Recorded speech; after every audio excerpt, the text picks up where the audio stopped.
viene a ilustrar sobre este importante tema. Y con ello le damos la palabra al doctor Elar Koch, quien es epidemiólogo y doctor en Ciencias Biomédicas del Instituto Melissa de Chile. Doctor Elar, tiene el uso de la palabra.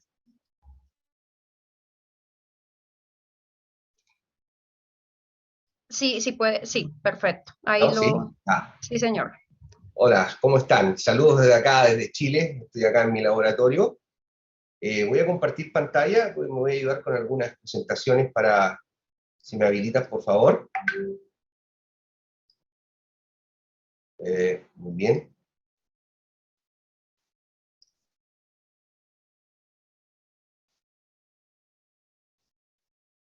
Bueno, sé que tengo 5 minutos, así que en 5 minutos voy a tratar de presentar brevemente la evidencia científica que apoya esta cosa. ¿Se ve la pantalla, sí? Sí, señor. ¿Se ve la presentación? La estamos viendo. Adelante. Bien, no voy a perder tiempo presentando mis antecedentes curriculares. Soy epidemiólogo, dirijo un laboratorio de investigación en ciencias biomédicas y tengo varias publicaciones en revistas científicas. Recién hemos publicado en Lancet, estamos trabajando activamente en la pandemia, secuenciando variantes en nuestro laboratorio y también buscando soluciones, digamos. Y voy a referirme ahora, digamos, a estrategias de control de la pandemia. Aquí lo que... Ayer mi señora me decía, ¿qué vas a hablar en 5 minutos tú? Y yo le dije, bueno, voy a hacer lo que pueda, pues en 5 minutos tendré que presentar algo. Dije, así que bueno, decidí partir con esta gráfica. Lo que vemos acá es la incidencia de COVID-19 en la tasa de mortalidad por millón. La línea roja que ustedes ven acá es la Unión Europea, y las líneas verde y azul son Japón y Bangladesh. Y son dos estrategias distintas de manejo de la pandemia. En la primera tenemos una estrategia basada en vacunación masiva con medidas restrictivas, con medidas, digamos, de pases de movilidad, cierres de colegios de acuerdo a los brotes, cierres de fronteras, etc. Y acá tenemos una estrategia basada en el enfoque de riesgo, que ha sido el enfoque clásico de manejar pandemias por los epidemiólogos. Esto no es nada nuevo.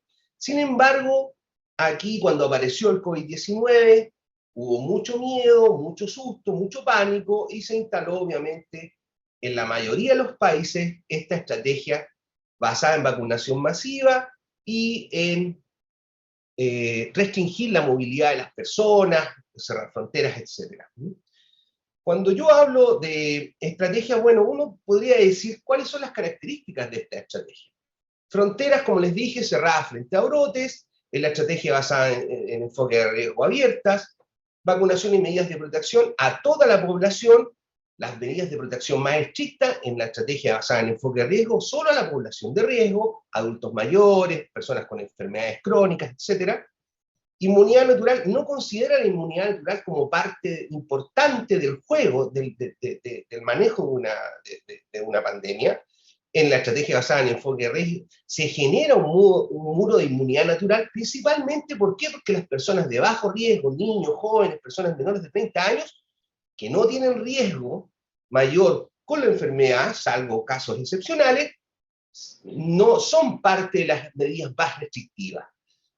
Pasaportes de vacunación, incluye pasaportes de vacunación, por cierto, en la estrategia basada en enfoque de riesgo no, Japón, fronteras abiertas, usted puede entrar, salir, etc. Escuelas cerradas frente a brotes, clases online, en el enfoque de riesgo las clases están abiertas, y los hoteles, restaurantes, comercios, restricciones a no vacunados, abiertos para todo el mundo. Muy bien.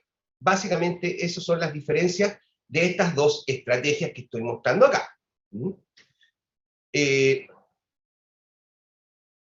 Acá tenemos también la misma estrategia, Múnich, Alemania, estrategia restrictiva, Estocolmo, estrategia basada en enfoque de riesgo. Ustedes pueden ver que los resultados también son bastante distintos en términos de manejo.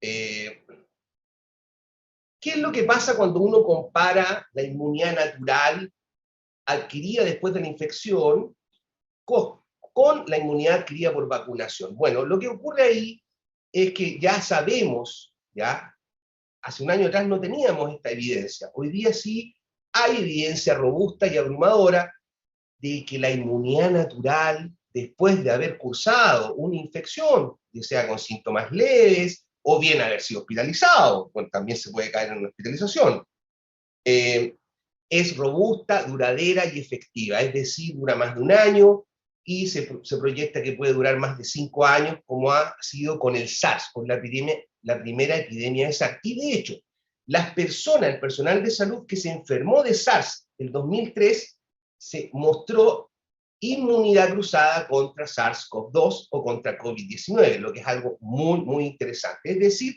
las personas que se han recuperado de una infección poseen inmunidad natural. Y aquí, por ejemplo, les presento 2 artículos, uno en la revista Science y uno en Nature, publicado hace unos meses atrás. Ambos estudios y ambos grupos demostraron que las personas que se recuperaban tenían inmunidad de memoria y por lo tanto tenían, ¿no es cierto?, protección contra COVID de largo plazo.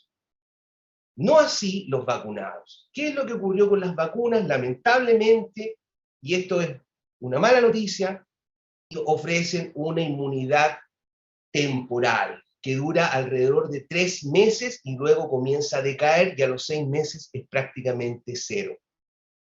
Y por eso, ¿no es cierto?, se están poniendo refuerzos, ¿ya? Hoy día se está hablando de refuerzos cada 6 meses, pero ayer ya salieron algunas editoriales donde los refuerzos de vacunación van a tener que ser cada 3 o 4 meses debido a este waning o decaimiento de la inmunidad inducida por vacunas. Y no así las personas que se han recuperado de COVID. Como les decía, esta inmunidad dura harto tiempo, con una baja posibilidad de reinfección, y cuando se reinfecta van a tener una enfermedad leve en su mayoría. Acá tenemos, por ejemplo, 2 publicaciones recientes, el mes pasado en Lancet, ¿ya? ¿Por qué estigmatizar a los no vacunados? ¿No? No es justificado. Y la inmunidad natural protege después, ¿no es cierto?, del SARS-CoV-2 y la infección, y ambos artículos, ¿no es cierto?, ambas editoriales llaman a la sensatez, llaman a no discriminar entre personas vacunadas y no vacunadas, y especialmente a aquellos que ya se han recuperado de COVID. ¿Por qué? Porque estas personas realmente son las que están contribuyendo a un muro de inmunidad natural, a una inmunidad de rebaño, y son realmente las que no presentan mayor riesgo.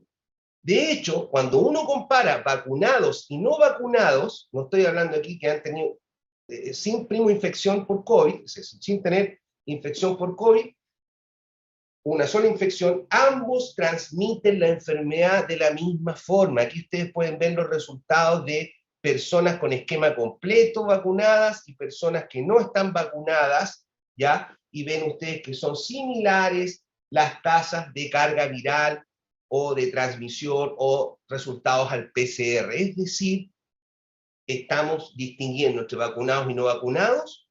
¿Por qué razón? Ambos están contribuyendo igualmente a la transmisión y a la epidemia en estos minutos.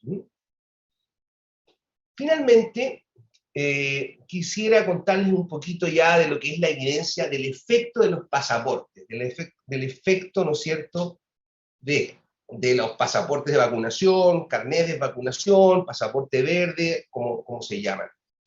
La verdad de las cosas es que este estudio está causando bastante controversia, y yo me alegro porque está empezando a llegar la sensatez ya, por ejemplo, en el Reino Unido. Este es un estudio publicado en The Lancet, ¿ya? Nos muestra, por ejemplo, cuál es el resultado de aplicar pases de vacunación.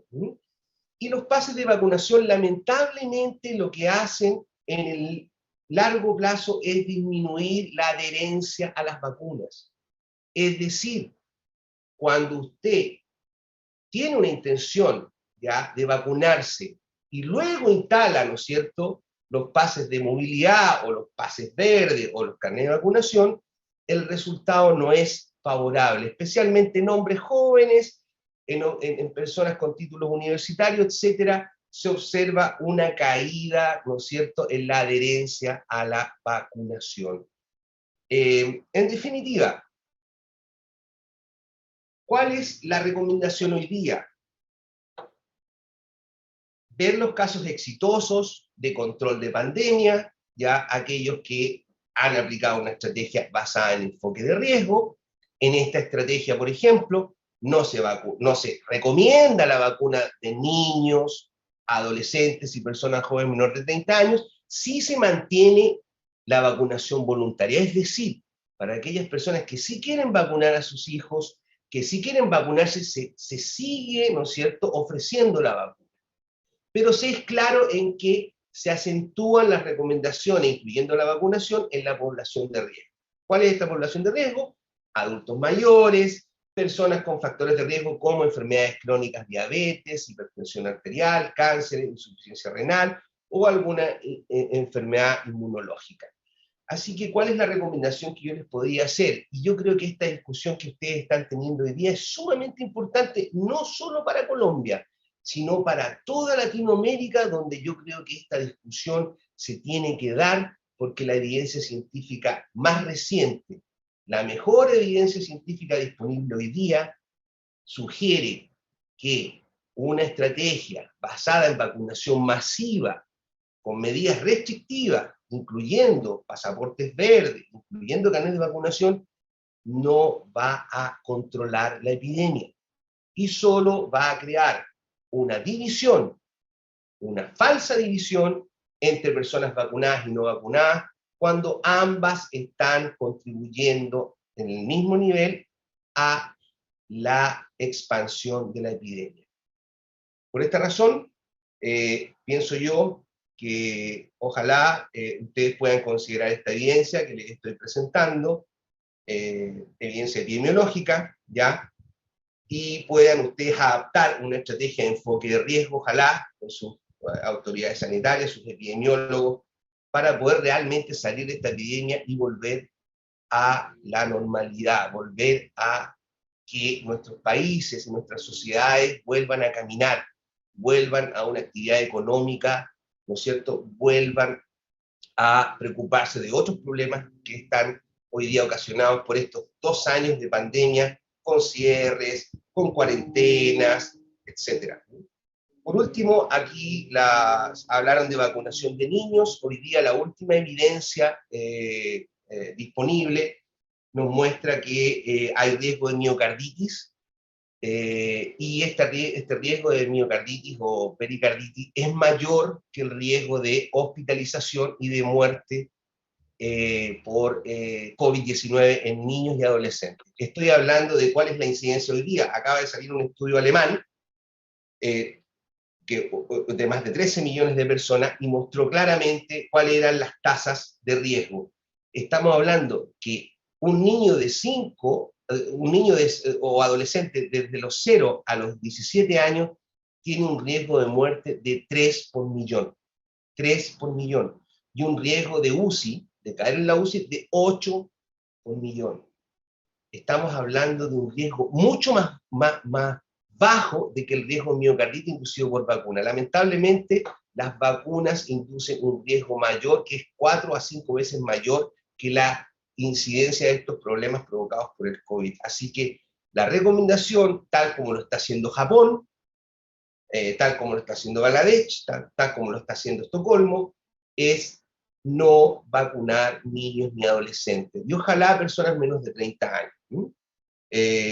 Dado que el riesgo de efectos adversos de las vacunas va a ser mayor, y esto siempre sucede cuando se usan vacunas en forma masiva, ¿ya? Estas vacunas tienen muchas fugas, y por algo se están poniendo refuerzos ahora, ya cada 6 meses, cada 3 meses, cada 4 meses.